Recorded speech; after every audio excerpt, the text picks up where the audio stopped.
Номер 53 мектеп гимназиясының 9 сынып оқушысы Төкен Гүлназ. Абай Құнанбайұлы, ауру жүрек ақырын соғады жай.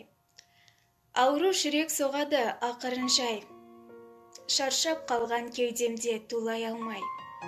Кейде ыстық қан басып кетеді оны, дөңбекшіген түндерде тынши алмай. Қараңғы саңырау қайғы ойды жеңген, еркелікпен достықты ауру көрген. Ақылы жоқ, ары жоқ шуылдақты, күнде көріп тұл бойы жиіркенген.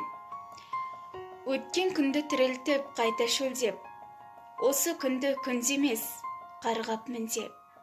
Кейде тілеп бақпенен тағы тыныштық, кейде қайғы азапты тағы да іздеп.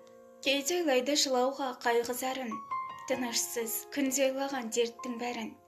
Кейде онысын жасырар жұрттан ұрлап, кетірер деп мазақтап беттің арын.